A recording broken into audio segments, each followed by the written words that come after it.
안녕하세요. 저는 제주도에서 온 정은아라고 합니다. 저는 생태예술가이자 미술치료사이고요. 한 명인지 100명인지 알 수 없는 산호 같은 조직 에코오롯의 대표입니다. 지구가 많이 아프다는 증거는 넘쳐나지만 지구 전체에 있는 연결, 진동, 조율에 대해서 좀 생각해 보면 당장 다 망할 것 같고 또는 우리가 죽어야 할 것 같은 그런 마음이 좀 진정되지 않을까라는 생각이 들어서 오늘 발표를 준비했습니다. 저는 예술을 하는 사람인데요. 기후 위기에 대해서는 사람들이 이 두 가지 초점을 많이 갖고 있는 것 같아요. 한쪽에서는 기술이 우리를 구원할 거야. 또 다른 쪽에서는 인간이 죽어야 돼. 여러분들 인간이 죽어야 될 쪽이십니까? 기술이 구원할 거라 생각하십니까? 예술은 이 중간에 있는 messy middle이라고 부르는 뭐라고 명명할 수 없는 이 중간에서 움직일 수 있는 힘이라고 생각을 합니다. 왜냐하면 예술은 함께 가지기 힘든 표현하기 어려운 감정, 예를 들어서 절망과 희망, 기쁨과 슬픔을 동시에 품고 동시에 표현할 수 있는 그런 작업이라고 생각을 합니다. 저는 미술 치료를 하거나 생태 예술을 할 때 공통적으로 갖고 있는 주제가 있는데 그 주제는 조율이에요. 조율 때문에 우린 다 같이 죽을 수도 있고 다 같이 살 수도 있지 않은가 하는 생각을 합니다. 산호를 얘기할 때 부분이자 전체이다 이런 말을 굉장히 많이 합니다. 산호는 광합성을 하기 때문에 식물 같은 면도 있고 산호초를 만드는 경우에는 광물 같은 면도 있어요. 하지만 먹이 활동을 하기 때문에 동물로 분류가 되는데 동물이라고 하면 몇 마리라고 부를 수 있어야 되는데 산호는 그게 좀 애매해요. 여기 보면 이게 이제 이런 꽃 같은 게 폴립이라고 부르는 건데 산호의 가장 기초적인 단위입니다. 하나의 폴립이 생명 하나인데 이 전체가 하나이기도 해요. 그래서 한 마리가 한 개의 부분이 하나의 생명이기도 하고 몇천 개가 모아진 이 군락이 하나의 생명이기도 해요. 그렇기 때문에 기후 위기로 바다의 온도가 높아지고 오염이 생기면 죽을 때 한 마리가 죽는데 그 한 마리는 몇천 마리일 수도 있고 몇만 마리일 수도 있는 거죠. 근데 산호가 가만히 있지는 않습니다. 더 더운 물에 살아남을 수 있는 산호들이 이동을 하기도 하고요. 제주도 앞바다에는 원래 연산호 군락지가 대규모였는데 더 더운 물에서 사는 견산호들이 더 증가하고 있기도 하고 또 산호들이 최근에는 대규모 알을 대산란을 하기도 했습니다. 그 장면 잠깐 보시죠. 혹시 영상 보여주실 수 있으세요? 지구 밖에서도 보이는 유일한 생명체가 대산호초예요. 그레이트 베리어 리프, 호주 옆에 있는 그 대산호초는 지난 한 몇십 년간 50% 정도가 죽었습니다. 그런데 최근에 엄청나게 많은 알을 뿜어내는데 이게 놀라운 게 뭐냐면 산호들은 이제 난자와 정자를 체외 수정을 하기 때문에 이제 물속으로 뿜어내는데 이것이 동시에 이루어집니다. 1년에 한 번 어떤 지역에서는 보름달 전날 또는 보름달 다음 날 동시에 조율을 해서 이것이 일어나는데 사실 과학자들도 어떻게 그렇게 하는지 정확히 몰라요. 그냥 달의 빛이나 어떤 온도 이걸로 상관이 있을 정도만 얘기를 하죠. 근데 보시면 바닷속에서 눈이 내립니다. 산호를 생각하면 정말 경이로운 것 같아요. 우리가 알지 못하는 방식으로 연결되어 있고 소통한다는 것을 정말 잘 느껴주게 하는 것 같고 부분이자 전체이다 이 말이 되게 와닿는 이유는 사실 인간 또한 그렇거든요. 우리 한 명 한 명은 인간 한 명 한 명씩이지만 우리는 다 인류고 우리는 하나이자 또 전체이기도 한 것 같습니다. 그래서 산호뜨개라는 프로젝트를 시작했어요. 제주도 앞바다에서 처음 본 연산호는 정말 놀랍게 아름다웠고 정말 감동적이었는데 처음 보고 나서 알게 된 것이 이제 2050년 멸종 위기다. 여기서 멸종 위기로 할 때 한 지역의 산호를 얘기하는 게 아니라 전 지구의 산호 전체가 멸종 위기라는 뜻이에요. 연결이 되어 있고 조율이 되어 있기 때문인데 이걸 사람들한테 알리려고 이제 산호뜨개 프로젝트를 한 5년 정도 했어요. 산호뜨개가 참 좋은 것 중에 하나가 뭐냐면 사람들이 뜨개 수업인 줄 알고 와요. 보통은 생태 수업하면 생태에 관심 없는 사람은 안 오거든요. 뜨개에 관심 있는 사람들이 대거 오고 또 이제 목도리 세탁 들다가 실패한 사람들이 와요. 왜냐하면 산호뜨개는 엄청 쉽습니다. 세상에서 가장 쉬운 뜨개질일 거예요. 왜냐하면 아무 구멍에다 넣어도 되고 아무 데나 시작해도 되고 아무렇게도 해도 됩니다. 왜냐하면 이런 것들을 모았을 때가 산호 같기 때문이에요. 이게 전시했던 장면인데 산호뜨개는 산호처럼 몇 개라고 말할 수 없어요. 이제 전시를 할 때 이제 재밌는 거는 뭐 계약도 해야 되고 보험도 들어야 돼서 이제 작품이 몇 개냐 이렇게 맨날 묻거든요. 그리고 크기가 몇이냐 말할 수가 없어요. 예를 들어서 저 중간에 있는 큰 산호 같은 경우는 한 사람이 뜬 게 아니라 수십 명이 뜬 거를 붙인 거예요.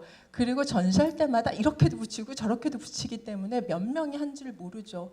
지금까지 한 400명 정도가 참여했고요. 여기 지금 보는 것만 해도 100명 이상의 사람들이 함께한 산호들을 또 수십 명의 사람들이 이렇게 저렇게 모은 것을 볼 수 있으십니다.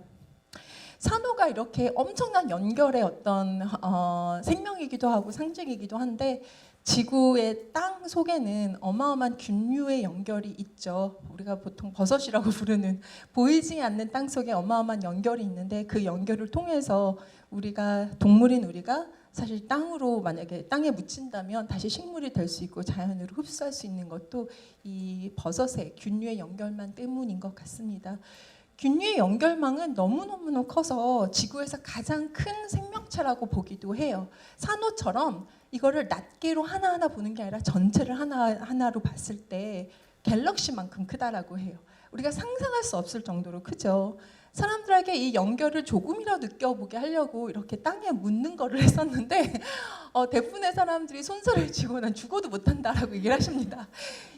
가장 큰 이유는 벌레 때문이에요. 벌레에 대한 공포, 벌레에 대한 두려움, 자연에 대한 혐오가 일어나는 지점이 벌레가 아닌가라는 생각을 해요. 특히 코로나 이후에 눈에 보이지 않는 꼬물꼬물한 것들에 대한 두려움이 너무 커서 터치하는 것, 촉감으로 만지는 것을 굉장히 어려워하기 때문에 이제 사람들을 처음에 이제 하다가 잘 못하시길래 이제 벌레에 대한 공포를 극복하기 위해서 벌레를 그리고 벌레에 대한 노래를 만들고 벌레 집을 지어줘 이렇게 벌레에 대해서 다가가는 작업을 한 다음에 이런 것을 했습니다. 참여한 사람들의 반응 중에 가장 감동스럽고 또 굉장히 자주 듣는 말을 뭐냐면 죽음이 조금은 덜 무섭다 이런 얘기예요. 땅속에 사실 땅속에 들어간 건 아닌데 이제 나뭇잎 이런 걸로 덮어준 거예요 사람을. 그랬는데 땅하고 접촉했을 때 되게 무서울 것 같고 되게 싫을 것 같았는데 나무의 뿌리의 냄새, 흙의 촉감이 너무너무 좋고 내가 이곳으로 스며드는 게 괜찮겠다 이런 느낌이 된다는 이야기를 굉장히 많이 하셨어요. 제가 오랫동안 했던 작업이 에드와드 축복의 플라스틱 만다라라고 이제 제주도 바닷가에서 모래사장에서 작은 플라스틱, 미세 플라스틱을 주어서 이렇게 만다라를 만드는 거고요. 이것도 이 작품 같은 경우는 한 30명의 사람하고 일주일 동안 만든 거예요. 모으는데 한 8개월 걸리고 만드는데 한 10일, 2주 뭐 이렇게 걸리고 해체하는 데는 3분 정도 걸리는 작업을 반복적으로 하고 있습니다. 이런 식으로 줍는데 이게 이제 작은 것을 줍다 보니까 몸의 언어가 기어다니게 돼요. 일부러 기어다니는 것이 아니라 제가 허리도 안 좋고 눈도 안 좋고 이러다니까 가장 편한 자세가 이 자세여서 그러기도 하는데 모래 위에 플라스틱이 살짝 얹어 있는 거여서 모래를 쓰다듬으면서 줍게 돼요. 근데 파도 소리를 들으면서 모래를 쓰다듬으면서 이 작업을 반복적으로 이제 몇 년간 5년간 하고 있는데 이게 쓰다듬는 것과 소리가 같이 이제 어떻게 보면 섞이는 듯한 느낌이 들어요. 그러니까 공감각적인 그런 경험이 들긴 하는데 실제로 소리와 촉감은 굉장히 연결이 돼 있거든요. 우리가 소리를 듣는 것도 진동을 통해서 들어요. 진동이 이제 전기 신호로 바뀌고 그걸 뇌가 인지하고 뭐 이러는데 그리고 우리는 태아했을 때 엄마 뱃속에서 물 속에 살았거든요. 물 속에서는 소리가 진동입니다. 그렇기 때문에 소리와 진동이 굉장히 연결되어 있습니다. 제가 귀가 굉장히 좋아요. 그래서 서울에서 못 사는 것도 있는데 낮은 소리를 굉장히 잘 듣습니다. 어렸을 때부터 아주 고요할 때만 들리던 소리가 뭘까 궁금했어요. 정말 고요할 때 가만히 있으면 웅 하는 진동 소리가 들려요. 사람들이 그걸 잘 못 듣는다는 걸 최근에 알았어요. 이거를 뭐라고 부르는지를 몰랐기 때문에 얘기를 해본 적도 없었거든요. 이건 해체 장면이고요. 지구의 심장 박동이라고 부르기도 하고 가야야 숨소리 이런 예명을 갖고 있는 슈만 공명이라고 있습니다. 지구 자체에 있는 소리예요. 인간이 들을 수 있는 소리는 대부분의 사람들의 청력은 20Hz부터예요. 그래서 귀가 정말 좋지 않으면 또는 정말 조용하지 않으면 듣기 어려운 소리고요. 제가 이 소리를 가장 크게 들었을 때는 캐나다 북쪽에 눈이 정말 많이 내렸을 때, 모든 소리가 눈 때문에 사라졌을 때 무슨 블랙홀처럼 열리는 그런 진동 소리가 있었어요. 우리는 이 진동 소리를 태어났을 때부터 죽을 때까지 듣고 삽니다. 듣는다는 걸 인지는 못해요. 우리가 들리는 소리는 아니기 때문에. 근데 지구에 사는 모든 생명들은 죽을 때까지 이 소리에 노출이 되어 있습니다. 정확한 원인은 제가 맨날 읽어도 잘 모르겠는데 지구 대기 중에 발생하는 전기 기파로 인한 공명이라고 해요. 태풍이 일어나고 해일이 일어나고 천둥 번개가 있을 때마다 이제 주파수가 올라가는데, 왜냐하면 전기이기 때문에. 근데 기후 변화로 주파수가 올라가고 있다라고 해요. 지구의 소리가 올라가고 있고 어떤 사람들은 이것이 우리의 마음이 점점 불안해지는 것랑 관련이 있다라고 주장하는 사람들도 있습니다. 왜냐하면 우리의 뇌파 중에 가장 편할 때 나오는 알파파의 주파수가 거의 일치해요. 7.83Hz고 뇌파의 알파파는 8Hz 정도거든요. 그리고 그 뇌파가 올라갈 때 우리는 점점 불안해지기 때문에 지구의 공명과 우리가 연결이 되어 있다라고 주장하는 사람들도 있습니다. 증명은 하긴 어려워요, 과학적으로는. 근데 또 왜 아닐까 싶기도 해요. 제가 지금 되게 떨리거든요. 그러니까 목소리가 점점 빨라져서 여러분 약간 불안하실지도 몰라요. 제가 정말 편하고 정말 심장 박동이 느리면 아마 여러분도 편해지실 거예요. 우리는 공명하고 소리로 공존을 하기 때문이 아닌가라는 생각이 들어요.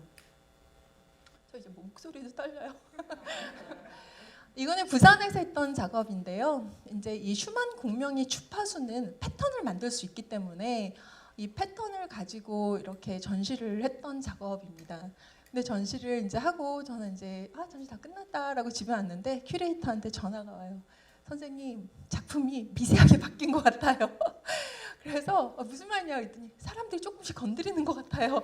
그래서 여기 앞에 보면 건드리지 마세요로 써 있는데 그걸 그냥 뗐어요. 그랬더니 이렇게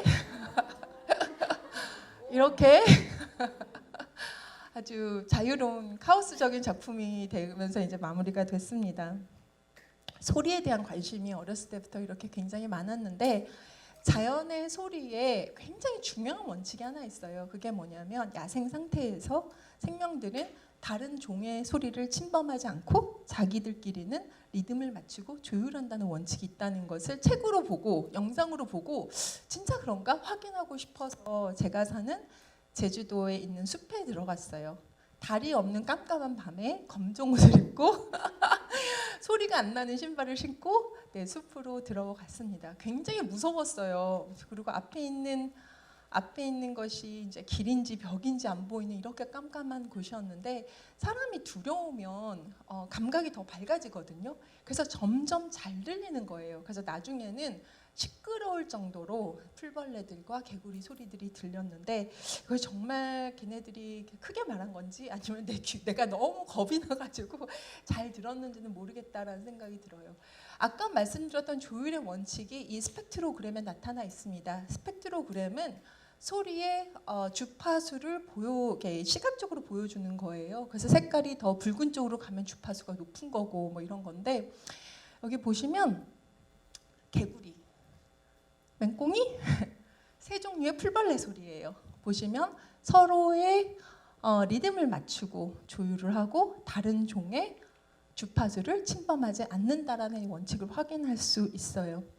근데 인간은 그렇지 않아요. 우리 인간은 소리를 낼 때 가슴 소리, 머리 소리 굉장히 주파수 대역이 넓어서 우리가 말을 하면 모든 생명들이 소리를 듣고 멈춥니다. 우리가 소리를 굉장히 잘 내요. 그리고 소리를 잘 듣는 편이에요. 근데 인간 소리의 제 생각에 슈퍼파워는 큰 소리가 아니라 작은 소리가 아닐까 싶습니다. 저는 잘 못 내지만 노력을 한다면 사람은 새 소리도 낼 수 있고 벌레 소리도 낼 수 있고요. 아주 작은 소리도 낼 수 있어요. 그래서 이 작업을 사람들과 여러 번 해보면서 풀벌레처럼 이야기하기라는 걸 개발해서 지금 이 장면은 풀벌레처럼 사람과 개구리와 풀벌레가 같이 얘기하고 있는 거예요. 어떻게 말했냐면 개구리처럼 소리를 낮추고 울림을 없게 하고 또박또박 내가 숲에 들어갔는데 리듬을 맞추면서 얘기를 했더니 개구리도 울고 풀벌레도 울리는 것을 확인할 수 있었습니다. 마지막으로 보여드릴 영상은 비가 많이 오고 난 다음에 우연히 들은 맹꽁이 소리예요. 개구리, 맹꽁이 다 비슷한데 한 마리가 개굴 하는 게 아니거든요. 하나가 개를 하면 다른 애가 구를 하는 거예요. 그래서 화답을 해서 리듬을 맞추는 건데 굉장히 많은 개구리들이 함께 하니까 그거를 잘 들을 수는 없는데 이 영상에서는 너무나 정말 운이 좋게 두 마리가 이야기하는 거를 들을 수 있습니다. 한번 들어보시면 알겠지만 한 마리는 성미가 급하고요. 한 마리는 좀 소심해요. 한번 들어보시게요.